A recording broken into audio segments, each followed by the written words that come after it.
So let's go over the photo editing options a little bit in more detail. So I have this photo of this young girl, and we're going to go to the filter panel and play around with some options. So every time I open the filter panel, I just go straight away to advanced options and start to kind of mess around. So with this one, I wonder if a black and white would do really well. All you have to do is bring the saturation all the way down, and you have an instant black and white photo.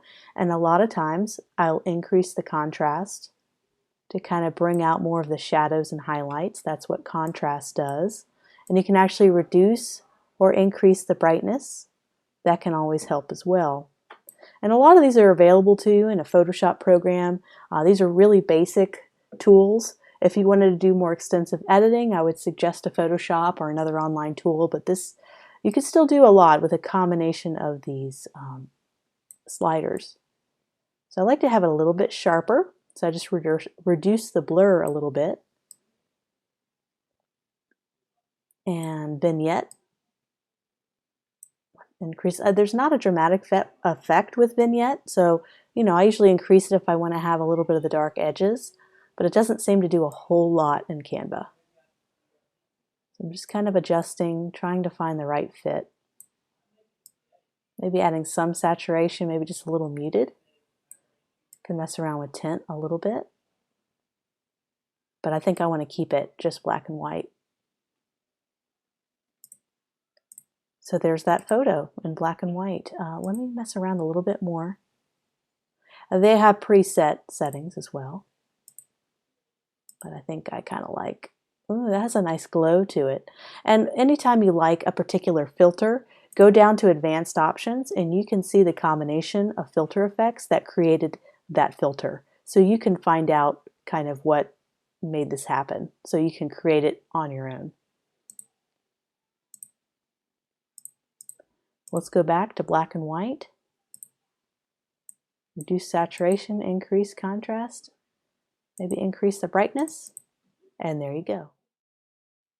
So cropping photography.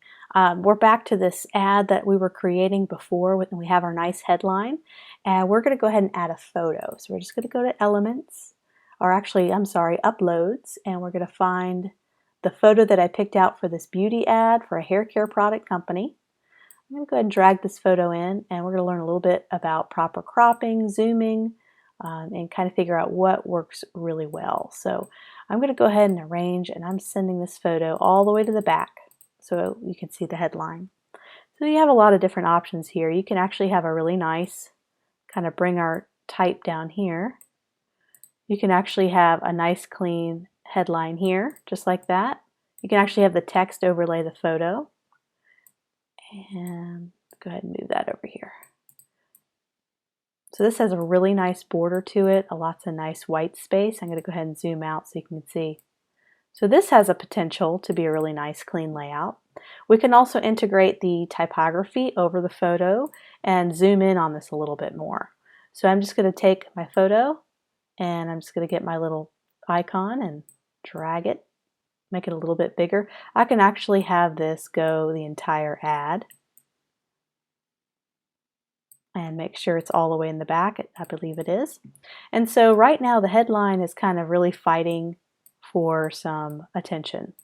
So we really want that headline to pop out a little more. We can use color to make it pop out. Let me just kind of do some, like a nice blue I kind of picked out ahead of time. And let's make, as I've said in previous videos, it's really nice to have a contrast. So I like to do a contrast with color in my headline. So I did a blue and a white. And so I feel like this photo can be screened back and edited a little bit. So let's kind of see, let's actually make all this white. See how that works. So we're going to mess around with some photo options. We're going to go ahead and highlight our photo and go to filter, and there's a ton of options. So let's kind of see. I feel like I want to make this single toned, and one way to do that is to reduce the saturation. So I'm reducing the saturation. It already looks beautiful. Look at that blue-green color, kind of really pops out now that we made that black and white. That looks excellent. Let's take it a step further and let's actually add a tint to it, or a tone. I'm going to move this to the right or left. It's actually going to change it depending on the color it's on. And we can also change the intensity. So this might be a little too intense, kind of like a purple. And let's bring up the saturation a little bit. We can kind of play around with that. Almost looks like an Instagram filter, and a little bit with that purple hue to it. You can add contrast to really bring out the shadows and the highlights of the woman. If you actually reduce the contrast, you'll actually start to blend in a little bit, which is exactly the look I'm going for. So reducing the contrast was a good thing. I actually want to screen it back. I'm going to actually make it a little less bright because I really want my white type to show up.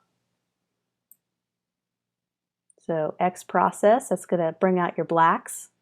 If you reduce it, it's actually going to blur some of those blacks. So just play around, slide this around. We definitely don't want it blurry. What I really like to do with photography is I love to just actually go negative on the blur and sharpen it a little bit. I love sharp photos. So I'm going to sharpen it, not too much because it gets a little too grainy, maybe right about here. So I'm really liking that right now. Let me just mess around with the brightness a little bit more right there. And vignette is going to add a little bit of black around the edges. It kind of adds a nice little effect. That's definitely kind of the direction I was wanting to go with this.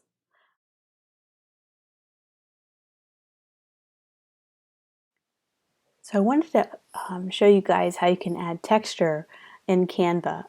This is the poster that we designed in the last module, and I'm going to show you how to add this cool paper texture. So I went ahead and I went online and I found a paper texture I think was high resolution enough. And I'm going to go ahead and drag it in and do some photo filter options on it to kind of have that textured effect applied to the whole poster. So here is my texture. I'm going to actually turn this a little bit and stretch it across the whole poster. So what I'm going to do is I'm going to go up here to the transparency and I'm going to reduce it. I may end up changing this a little bit, but I'm going to go ahead and reduce it till I think it's at a point where I really like it. So let's go ahead and go to filter, and let's kind of go to the advanced options and play around to see what we think looks the best.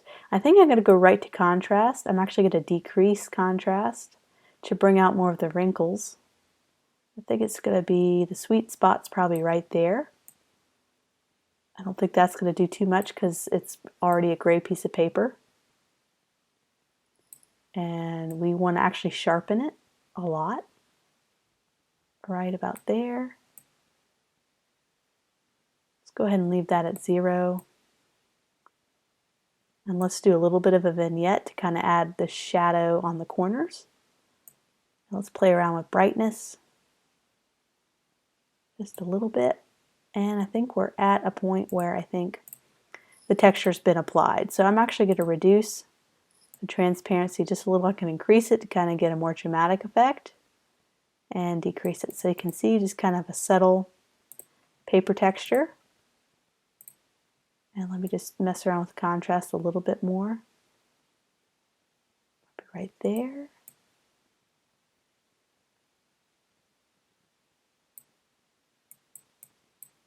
And there you have it. That's how you can apply textures over solid colors and type.